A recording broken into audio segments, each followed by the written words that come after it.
En esta mañana va a estar compartiendo la palabra del Señor el pastor Héctor. Lo recibimos con un fuerte aplauso. Gracias. Para los que no lo conocen, Héctor, él es pastor de Church Project en Puebla. El Señor nos ha permitido extender nuestra red de iglesias y estamos en León, en Puebla, y ojalá el Señor nos permita en muchos estados más. Él es pastor ahí en la iglesia en Puebla y vamos a orar para que el Señor pueda estar hablando por medio de él en esta tarde. Mi Dios, venimos una vez más, Señor, a ti, a pedir de tu poder, de tu fuerza, Señor, descansando en quien tú eres, Señor, y en lo que tú haces. En esta mañana, en esta tarde, Señor, te pedimos que nos hables por medio de Héctor, que sea tu voz, Señor, clara, concisa y fuerte, tomando, Señor, quienes somos, nos gloriamos en quienes somos, Amén. En nuestros pecados, Señor, porque sabemos que nuestra debilidad apunta a Cristo, Señor. Amén. Por tanto, Señor, elegimos gloriarnos en nuestra debilidad, sabiendo de que tu poder reposa en nosotros, y así es con Héctor, Señor. Utilízalo. Amén. En el nombre de Jesús. Amén. Amén. Gracias, bye. No sé si alguno de ustedes vio la caricatura de Looney Tunes, pero es cuando al final ya se van y es como que, ay, la tristeza. Así está mi corazón ahora. La última y nos vamos. Muy bien, vamos a Hechos capítulo 22 y el título de la predicación de hoy es Un testigo fiel.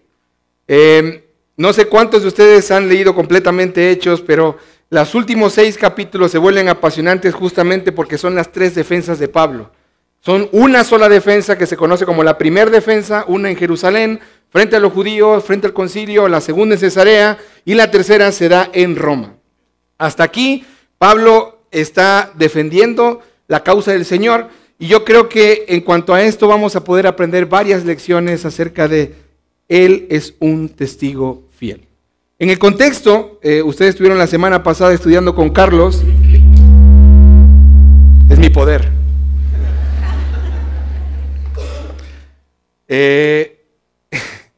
Estuvieron estudiando con Carlos y justo él les hablaba acerca de lo que pasó en la primera parte, ¿no?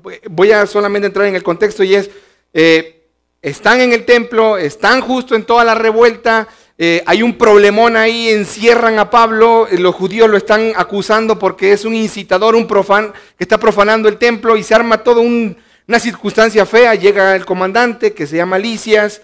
Ojo, el comandante es importante en esta historia porque él está investigando cuál es la causa por la que Pablo está siendo acusado. Pero pues él escuchó el diálogo de Pablo en hebreo y no entendió nada. Entonces ahora él se encarga de rescatar a Pablo.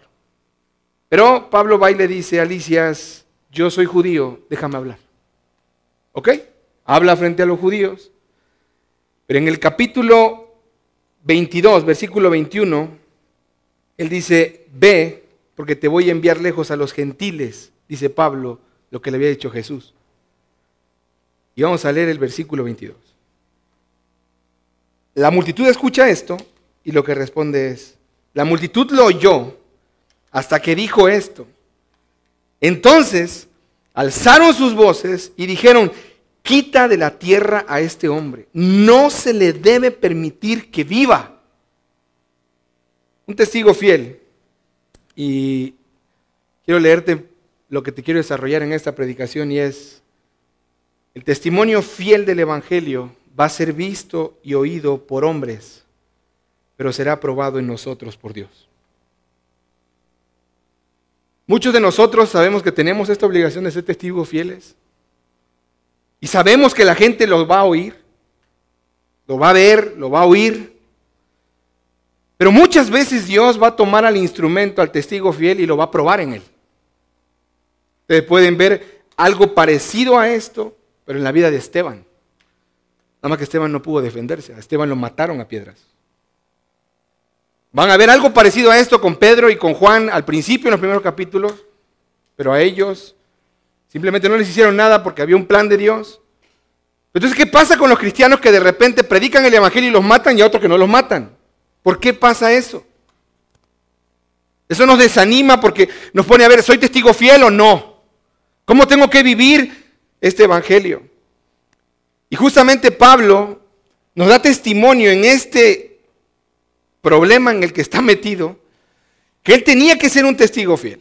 que la gente lo iba a ver y lo iba a oír, pero que Dios iba a probar en él justamente que era un testigo fiel. En el primer versículo que acabamos de leer, en el capítulo 22, versículo 22, está mi primer punto y es: nosotros como testigos fieles soportamos la hostilidad y rechazo de los hombres. Claro, porque nosotros hablamos de un testimonio fiel, pero ese testimonio fiel que la gente oye, que la gente recibe, no va a ser bien recibido muchas veces. Claro, todos quisiéramos ser el Pablo que llegó a la cárcel, estaba ahí cantando, ¿no? Cuán glorioso día, creo que estaba cantando, no sé cuál cantaba ahí en la cárcel, y de repente, ¿qué pasó? Pues el carcelero ya lo invita a su casa, han echándose el café, reciben al Señor y dice, wow, esa historia está increíble, ¿no? Pero yo te quiero decir que lo que estaba pasando aquí, Pablo acababa de hablarle a una audiencia de puro judío que lo tenía encerrado en el templo y lo quería matar. ¿Tú qué harías en una circunstancia así? ¿No le dirías a la gente lo que quiere escuchar? Con tal que te dejen libre. ¿Pero qué hace Pablo? Pablo le dice lo que el Señor le había dicho. Él me ha dicho que yo sea un testigo de Él con los gentiles. Acuérdate que a Pablo, si ves en el capítulo 21, versículo 28, lo agarran los judíos y dice, hombres de Israel, ayúdennos. Este es el hombre que enseña a todos por todas partes contra nuestro pueblo, la ley y este lugar. Esa es la acusación de los judíos. Este hombre está hablando en contra de nuestra cultura. Está profanando nuestra región, nuestra nación. No solamente nuestra nación, la ley, y aparte, ¿qué hace? Está profanando este lugar santo porque dice, mete a gentiles en este lugar. Pablo se defiende de eso. Pero cuando él toca el punto en su defensa y dice, él me mandó a los gentiles, ¿qué hacen los judíos? Mátalo, mátalo, no se merece vivir. Es un celo que tiene, no puede seguir viviendo. Pero hay algo que nos muestra Pablo. Como testigo fiel, él soportó la hostilidad y el rechazo de la gente. Amada iglesia, ¿te has preguntado tú cuál es la hostilidad y el rechazo a que le estás huyendo? Eso no te deja ser un testigo fiel.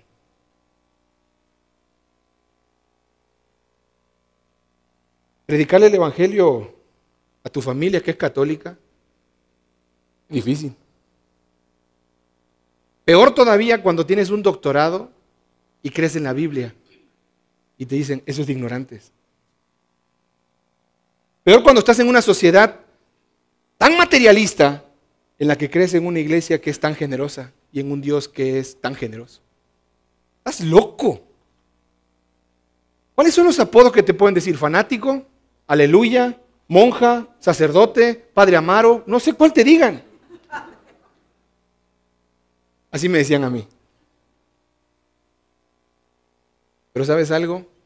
Pablo, cuando lo quisieron matar, él soportó la hostilidad y el rechazo. Él lo soportó. Pero no solamente él soporta el rechazo y la hostilidad de la gente que lo quiere matar, sino que ahora vamos a leer, por favor, del versículo 23 al versículo 29, es un poco más largo. Y mira lo que Pablo soporta. Como ellos vociferaban y arrojaban sus mantos y echaban polvo al aire, estas son cosas culturales que significan indignación. El comandante ordenó que llevaran a Pablo al cuartel. Y ojo, date cuenta, el comandante está investigando algo. Él lo tiene que acusar de algo. Necesita una causa, una acusación válida. Y mira cómo dice en el versículo 24. Diciendo que debía ser sometido a azotes para saber la razón por la que la gente gritaba contra él de aquella manera. Esto es tortura. Cuando lo estiraron con correas, Pablo dijo al centurión que estaba allí. Chécate esta palabra. ¿Les es lícito azotar a un ciudadano romano sin haberle hecho juicio? Entonces, al oír esto, el centurión fue al comandante y le dijo, ¿qué vas a hacer? Porque este hombre es ciudadano romano. Vino el comandante a Pablo y le dice, Dime, ¿eres ciudadano romano? Sí, contesta él. Y el comandante respondió, yo adquirí esta ciudadanía por una gran cantidad de dinero. Y Pablo le responde, pero yo soy ciudadano romano de nacimiento. Versículo 29, entonces los que iban a someterlo a azotes, al instante lo soltaron. También el comandante tuvo temor cuando supo que Pablo era ciudadano romano y por qué lo había atado con cadenas. Esto conocido en México, los azotes, es el tehuacanazo y todas estas cosas que hace. ¿Ok? Iglesia, Pablo lo que hace es decirle, ¿es lícito que tú me quieras torturar? Los romanos lo hacían. Te voy a recordar a quién se lo hicieron, ¿no fue el Señor Jesús? Pablo había sido azotado con miles de cosas, azotes, piedras, casi todo punto de la muerte, lo vieron ya en predicaciones anteriores, pero esta era conocida en Roma como el flagellum. Era un palo con correas de cuero y al final tenía piezas de metal y huesos. Era considerado como 39 a 40 azotes menos uno le llamaban, porque contaban 40, 39, 30 y se les olvidaba. Y de repente 40, 30 y así regresaban. Estos azotes llevaban a las personas a torturarlos y preguntarle, ¿por qué te acusan? ¿Eres culpable o no? Estas torturas los sangraban, los dejaban hasta lisiados muchas veces. ¿Te acuerdas que el Señor Jesús lo ayudan a llevar la cruz? Y era el azote al que Pablo estaban enviándolo ahora. Pero Pablo le dice algo ahora a Lisias, bueno, al tribuno. Sí, soy judío, pero también soy romano.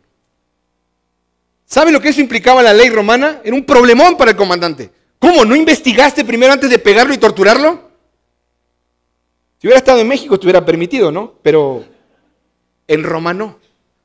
Entonces Lisias lo que hace es, así se llamaba el comandante, lo van a ver más adelante cuando él escribe un dictamen en el que él dice, esta es la causa.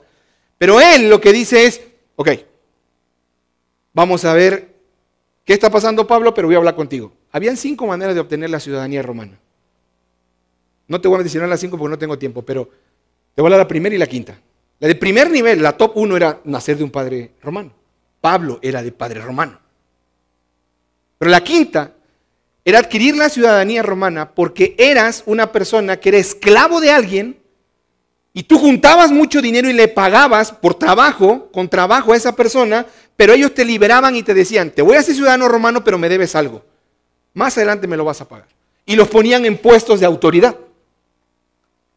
Eso era conocido en el libro de Hechos como los libertos.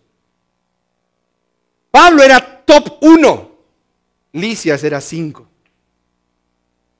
Lisias está preocupado porque dice, ¿cómo la conseguiste? Yo pagué mucho. Viviendo en un país como en el que vivimos, familia, nosotros tenemos un deber como testigos fieles. Declarar las ilegalidades de las autoridades civiles. Eso es lo que está haciendo Pablo aquí. ¿Te es lícito? ¿Es permitido esto? No sé cuáles sean las ilegalidades a las que tú estás expuesto, pero te voy a decir algo. Como hijo de Dios y como testigo fiel, tú tienes la capacidad en el Evangelio de declarar esas ilegalidades que la ley civil está haciendo. Pero vivimos en una sociedad tan permeada, tan acostumbrada, tan pasiva, tan consumista, tan materialista, que ya se amoldó a eso. Ya está viviendo en medio de esa situación. Vivimos en un evangelio tan diluido en el que ya no declaramos las ilegalidades. Somos partes de ellas. ¿Cuántos de ustedes están orando para que se abra una puerta en el gobierno por alguna situación? Lo vas a ver más adelante cuántas veces mandó Félix a traer a Pablo porque quería que le soltara el varo. Y Pablo seguía hablando y seguía hablando del evangelio. Y él quería un soborno. Eso no es nuevo. Nosotros oramos para que se abran puertas del gobierno. Ajá, pero la manera más fácil de abrir una puerta en el gobierno, ¿sabes cuál es? Aceitar la bisagra. Dar un soborno. Si tú eres creyente y estás en una posición de gobierno y tú estás permitiendo, estás siendo parte de la ilegalidad. Nosotros como testigos fieles somos llamados de parte de Dios, porque Pablo lo hizo también y nosotros igual, a declarar esa ilegalidad. Es más fácil pagarle un soborno a uno de tránsito que ir a pagar la multa. Es más fácil decirle al del cable que me conecte 5 teles cuando nada más pago una. Es más fácil colgarme el internet de alguien. Son ilegalidades, esas son secundarias, eso es moralismo, no es el punto de la aplicación, pero sí te las quiero mencionar. Un testigo fiel, ¿qué hace? Declara las ilegalidades para poder predicar el evangelio. Iglesia, ¿estás capacitada para poder pararte frente a personas de gobierno y hablar de sus ilegalidades sin esperar su aceptación y su aprobación? Porque a Pablo esto implicaba que lo siguieran metiendo a la cárcel. Por eso él apela a Roma. No solamente Pablo soportó la hostilidad y el rechazo de la gente, lo querían matar. No solamente Pablo lo que hace es declara la ilegalidad que hay en la autoridad civil, sino que ahora la autoridad civil al darse cuenta dice, pues no puedo hacerlo así, no va a ser por tortura, entonces ¿qué voy a hacer? Lo voy a llevar con su concilio, con sus autoridades, y entonces lo lleva al concilio de Jerusalén. 70 personas en el Sanedrín, que hay más saduceos que fariseos, son 70 religiosos que están investigando, pero tienen al sumo sacerdote en medio. Y entonces mira lo que dice en el versículo 30. Recuerden que el comandante está investigando. Al día siguiente, queriendo el comandante saber con certeza la causa por la cual los judíos acusaban a Pablo, lo soltó y ordenó a los principales sacerdotes y a todo el concilio que se reuniera. Después llevó a Pablo y lo puso entre ellos. Capítulo 23, versículo 1. Entonces Pablo, mirando fijamente al concilio, dijo, hermanos, hasta este día yo he vivido delante de Dios con una conciencia perfectamente limpia. Inmediatamente el sumo sacerdote, Ananías, ojo, no es Anás, no es Caifás. Cuando tú lees Hechos, no piensas que todo pasó en un año, Pudieron ser entre 25 y 30 años. Era otro sumo sacerdote, pero era igual de corrupto. Era igual de codicioso. Se llamaba Ananías. De hecho, a él, más adelante los celotes lo matan porque era una basofia. Pero dice, él ordena que los que estaban junto a él, que golpearan en la boca a Pablo. Entonces Pablo le dijo, Dios lo golpeará a usted, pared blanqueada. ¿Se sienta usted para juzgarme conforme a la ley y viola la ley ordenando que me golpeen? Eso se llama abuso de poder. Los que estaban allí observando dijeron, ¿al sumo sacerdote de Dios injurias? Y Pablo dijo, no sabía, hermanos, que él era el sumo sacerdote, porque escrito está, no voy a hablar mal de una de las autoridades de mi pueblo. Versículo 6. Entonces Pablo, dándose cuenta que una parte eran saduceos y otra eran fariseos, alzó la voz en el concilio y dijo, hermanos, yo soy fariseo, hijo de fariseos. Y aquí está la causa que ahora Lisias puede apuntar. El comandante encontró lo que buscaba, algo para apuntar en un papel. Se me juzga a causa de la esperanza de la resurrección de los muertos. Esto era verdad. De hecho, Pablo en todas las defensas que ahora viene, en todos los que habla, siempre dice lo mismo. Se me está acusando porque creo en la resurrección de los muertos. Pero como saduceos, mira lo que dice el versículo 7. Cuando dijo esto, se produjo un altercado entre los fariseos y los saduceos. Y la asamblea se dividió. ¿Por qué razón? Versículo 8. Porque los saduceos dicen que no hay resurrección, ni ángel, ni espíritu. Pero los fariseos sí creen en todo esto. Es como que unos creían en el arrebatamiento y otros creían en el reino milenial. Algo así más o menos. Versículo 9. Se produjo entonces un gran alboroto y levantándose algunos de los escribas del grupo de los fariseos discutían enérgicamente diciendo, mira lo que ellos dicen, el Sanedrín.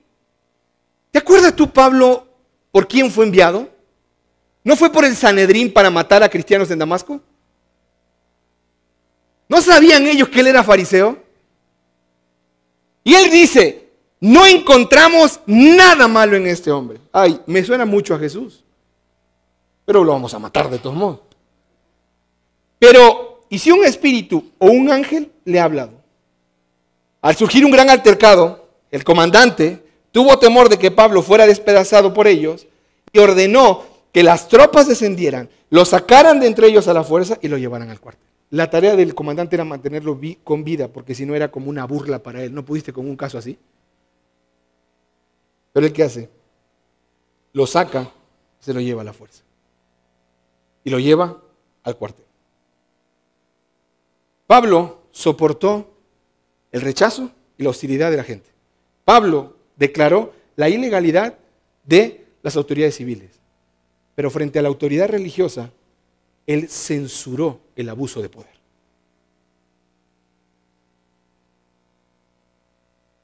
Eso es muy común hoy. Y tú esperas que yo hable de de católicos y la luz del mundo y mormones y demás, porque has visto un chorro de documentales de lo que están haciendo. Te voy a hablar de la iglesia cristiana. Hay demasiado abuso de poder en los pastores. Pero Pablo no está hablando con pastores, Pablo está hablando con gente orgullosa y le dice pared blanqueada. O sea, ¿me juzgas según la ley y según la ley la violas y me mandas a pegar? Está declarando ahí una censura, hay un abuso de poder. ¿Tú has encontrado el punto en el que la gente religiosa está abusando de poder de acuerdo al Evangelio? Pablo le dice pared blanqueada porque en esas paredes eran paredes que estaban destruidas, se ponían al frente de las casas, se hacía una mezcla como un tipo lodo blanco y se le ponía a la pared, o sea, como que se repellaba. Es como cuando abres un hoyo y ya no lo quieres ahí, haces cemento blanco, lo pones y ya, quedó bonito, hasta lo lijas, lo pintas y no pasó nada. Pero realmente por dentro está destruido. Y él le dice pared blanqueada. Ese mismo pasaje lo usa Ezequiel en el capítulo 13, hablando de los falsos profetas. Gente que estaba esperando palabra de Dios y no venía.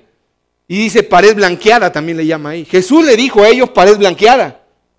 Por fuera, externamente, aparentan que están bien, pero por dentro son de lo peor.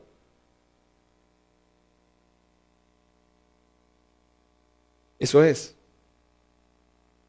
lo que nosotros muchas veces encontramos cuando encontramos a un falso maestro, falso pastor, abusivo del poder que tiene. Hace rato platicaba con una persona aquí y él me decía, la iglesia en la que yo estoy, pues me están pidiendo mucho dinero. Viene obviamente de otra iglesia, ¿no? O sea, no sé que ahorita empiecen, sí, yo también lo conozco.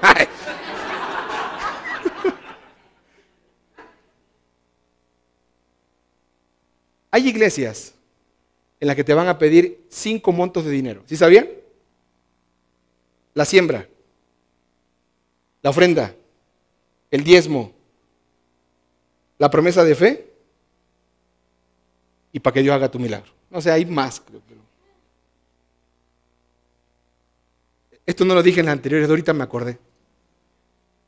Tengo un amigo que va a una de estas iglesias y me quiso hablar de la siembra y me dijo, tienes que sembrar. La siembra es algo como, yo quiero ver un milagro en mi vida, entonces voy a sembrar dinero, entonces voy a empezar a sembrar en personas para que Dios me haga el milagro que yo quiero. Quiero una casa que vale 5 millones, entonces empiezo a sembrar.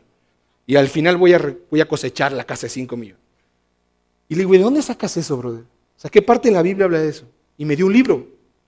Lo empecé a leer porque dije, vamos a sembrar, ¿no? No. Fue increíble leer el libro y está basado en la parábola del sembrador. Y le dije, brother, neta que estoy preocupado por algo. ¿Cómo esta persona que escribe este libro dice que hay una ley de la siembra cuando el Señor Jesús dio la interpretación a esa parábola? Y Él está diciendo que se tiene que sembrar para alcanzar y que van a haber 4 tipos de terreno y que algunos van a dar y hay uno que da 100 por 1. Digo, brother, eso está re mal. Es un pastor que está abusando de su poder y de su influencia en la iglesia y los está manipulando para que le den dinero. No estamos diciéndote que no des y no seas generoso. Lo que te estoy diciendo es que te cuides cuando la gente te quiere sacar el dinero. Amada iglesia, este es responsable de ustedes, ¿eh? ¿Tú estás cuidando a los pastores de esta iglesia como iglesia? Porque tu pastor necesita tiempo para poder invertir en otros hombres fieles. Pero si tú continúas consumiéndole el tiempo, él no va a poder hacerlo.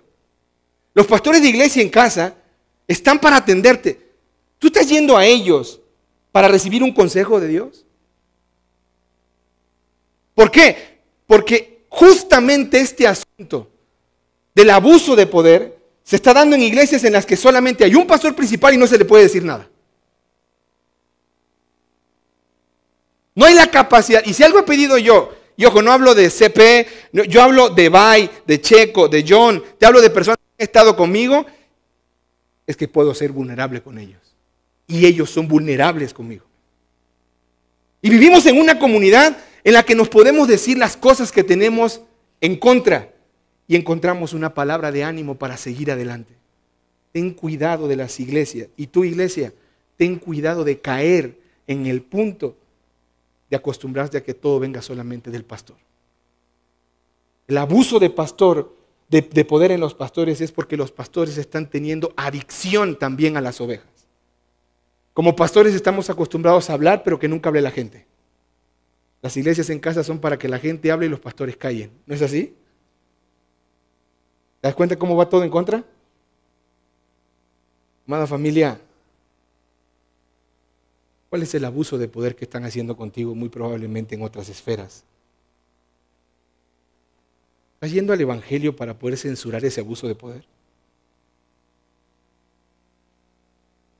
Pero el versículo 11, ve lo que dice. A la noche siguiente, el Señor se le apareció a Pablo y le dijo, ¿quién se le apareció? El Señor. Ten ánimo, Pablo, porque como has testificado fielmente de mi causa en Jerusalén, así has de testificar también ¿en dónde? En Roma. ¿Quién animó a Pablo? ¿Quién lo afirmó? ¿Quién lo fortaleció? ¿Quién?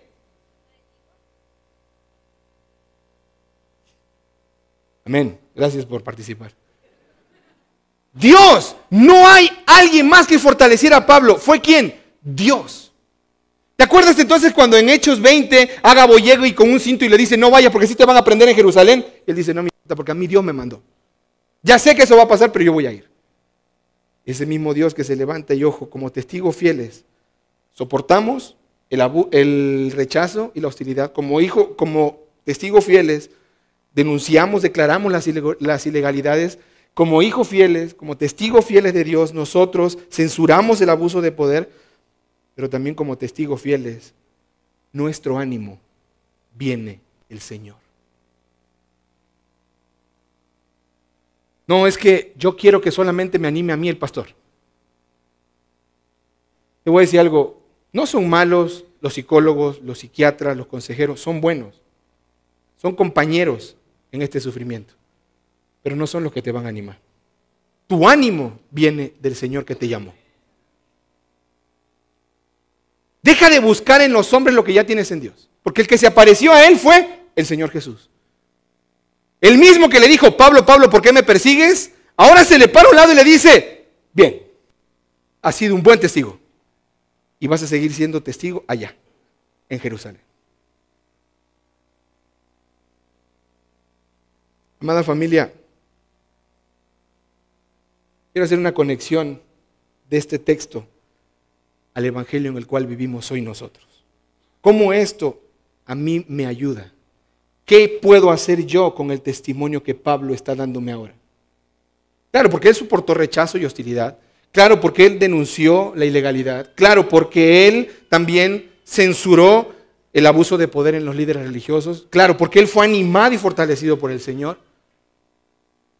Pero ¿qué fue lo que lo motivó a Pablo a soportar todo esto?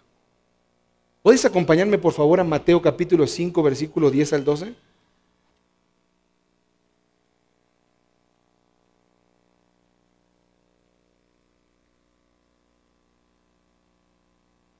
¿Ese es el Sermón del Monte? Es la plataforma de gobierno de nuestro reino en el que nos encontramos con el Señor. Y dice en el versículo 10, bienaventurados serán cuando los insulten y persigan y digan todo género de mal contra ustedes falsamente, por causa de mí. Regocíjense y alégrense, porque la recompensa de ustedes en los cielos es grande, porque así persiguieron a los profetas que fueron antes de ustedes. ¿Qué motivó a Pablo a soportar este insulto, esta maldición, este golpear, esta persecución. Grábate algo, amado hermano. La persecución por causa del evangelio es la prueba de que somos testigos fieles de Él. Pero lo soportamos valientemente por la promesa que tenemos de un reino celestial. Lo que vimos en Hechos es la parte de en medio del sándwich. Abajo podemos ver cómo Él tenía bien en claro. El Señor Jesús había dicho que voy a ser perseguido. El Señor Jesús ha dicho que voy a padecer insultos, golpes y demás. Lo voy a aguantar. Estoy siendo un testigo fiel. Pero te quiero adelantar la película y llevarte a 2 de Timoteo, capítulo 4, versículo 16. Y Pablo le dice a Timoteo: en mi primer defensa nadie estuvo conmigo. Esos son capítulo 20 a capítulo 28 de Hechos. Nadie estuvo conmigo. No llegó el psicólogo, no llegó el psiquiatra, no hubo el consejero, no estuvo el brother que siempre me animaba en la iglesia. Nadie estuvo conmigo, Timoteo. Bueno, ahí ni habían psicólogos. Nadie estuvo conmigo. Y dice ahí, sino que todos me abandonaron. Que no se les tenga en cuenta, dice Pablo. Pablo debe haber recordado: si a mi Señor lo abandonaron, ¿a mí qué me va a pasar? Dijo: bienaventurado. Cuando me persiguen, cuando me insultan, cuando digan algo malo, bienaventurado voy a ser. Porque de ellos es el reino de Dios. Estoy en su reino. Versículo 17. Pero el Señor estuvo conmigo y me fortaleció. Pablo ha sido un buen testigo y lo vas a hacer en Roma, a fin de que por mí se cumpliera todo lo que está escrito, que se predique el mensaje y que todos los gentiles oigan. Y él dice: y fui librado de la boca del león. En la primera defensa todavía existía el circo romano. Muy probablemente a Pablo le iban a mandar ahí al circo romano a ser comido por leones. Y dice: Dios me libró de la boca del león. No morí, Timoteo. Pero su segunda carta es escrita de su segundo encarcelamiento y está a punto de morir. Y en el versículo 1 él le dice, Pablo, capítulo 1, versículo 1, de Cristo Jesús, por voluntad de Dios, según la promesa de vida que hay en Cristo Jesús. Me toca sufrir porque Él lo dijo, bienaventurado. Lo estoy haciendo soportando hostilidad, soportando ilegalidades, soportando abuso de poder. Él me está animando. Pero en la última parte Él dice,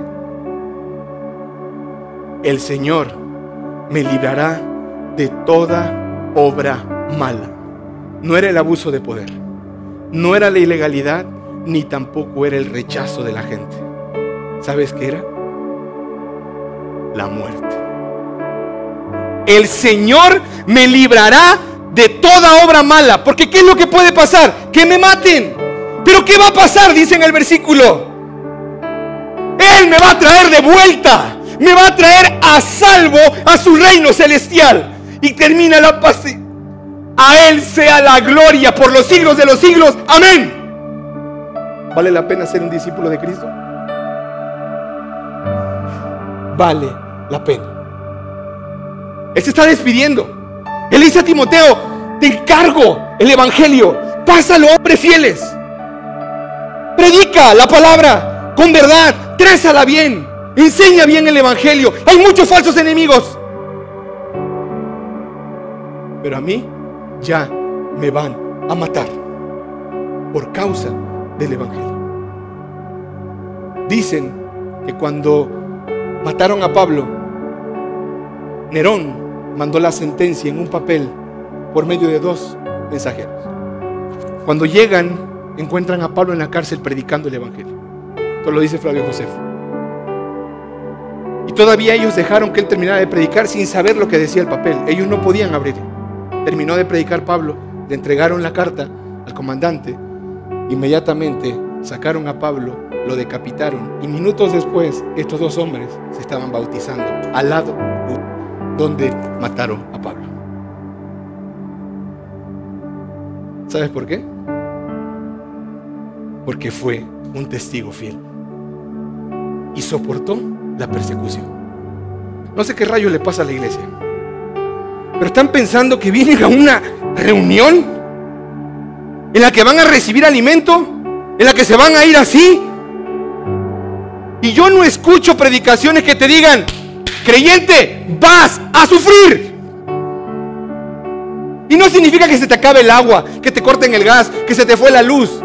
Es que te quieran matar. Vivimos en un contexto muy cómodo. El Medio Oriente no está así. Y si no tienes lana para ir hasta allá, ve a Chiapas. Investiga cómo están matando a los cristianos.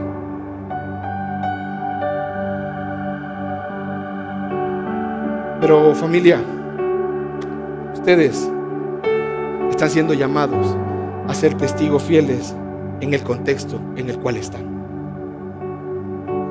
Si aquí hay alguien que no había venido a la iglesia antes y está por primera vez y te invitaron, no te quiero mentir. El evangelio que la Biblia predica y el evangelio de Jesús no habla de que se te acabaron los problemas. El evangelio no habla de que vas a tener mucho dinero. Él dice: ven, porque el Hijo del Hombre no tiene donde recostar su cabeza.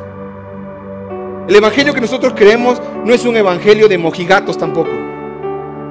El evangelio que queremos es un evangelio de sufrimiento, en el que dice: bienaventurado cuando te persigan por mi causa. Bienaventurado cuando vengas a Él. Porque, ¿sabes por qué? Porque venir a Él es para que Él me perdone de todo lo malo que yo he hecho. Es para que Él me justifique y tenga salvación en Él y le diga: amado Señor, si tú sufriste por mí, ¿por qué yo no voy a sufrir por ti? Si a ti te insultaron por mí, ¿por qué yo no voy a dejarme insultar por ti? Por los demás. Ven a Él, pídele perdón y Él te da vida eterna, no una vida sin sufrimiento en la tierra, sin sufrimiento en el reino celestial. Te van a querer quitar la vida, ¿ok? ¿Y qué más? Si vas a ser traído de vuelta al reino celestial. Si un día vamos a resucitar de los muertos y nos vamos a parar ahí, en su presencia. Te van a quitar dinero, ¿y qué? Si un día vas a ser traído de vuelta y vas a ser salvado del infierno. Amada iglesia, ¿estás lista para soportar la hostilidad y el rechazo de la gente? Sal y predica el evangelio. Ahí lo vas a encontrar. ¿Estás lista para declarar las ilegalidades de las autoridades civiles? Ojo, ilegalidades que te limiten predicar el evangelio, no ilegalidades que ataquen contra tu persona, que te prohíban predicar el evangelio. Iglesia, ¿estamos listos para censurar el abuso de poder de autoridades religiosas que no predican el evangelio? Ese es tu deber. Ahí eres un testigo fiel. Vas a ser probado, vas a sufrir persecución, amén. Pero como dice Hebreos, aún no has resistido hasta la sangre por la lucha contra el pecado. Amada iglesia, ¿qué vas a hacer? ¿Vas a seguir cómodo? ¿O vas a ser un testimonio fiel del evangelio? Que Dios te bendiga y que Él te pueda confirmar a ti: eres un testigo fiel. Y esperamos el día llegar a su presencia y que nos diga: bien, buen siervo fiel. En lo poco fuiste fiel y en lo mucho te pondré. O te va a decir: apártate de mí, nunca te conocí. Rífatela, ponte la camiseta. No somos un grupito de moda, somos los hijos del reino que están trabajando para el Rey en acción. Su reino viene y te va a traer de vuelta, aunque te maten. Te va a probar delante de Él, aunque los demás te desaprueben. Ahí no va a haber ilegalidad en ese reino, aunque aquí sí la tienes. Y nuestro Rey no abusará de su poder, sino que te salvó y te redimió para ser un testigo fiel. Amado Padre, gracias, Señor, por hacernos testigos de tu reino. Gracias porque este reino avanza por tu poder, no por nosotros, Señor.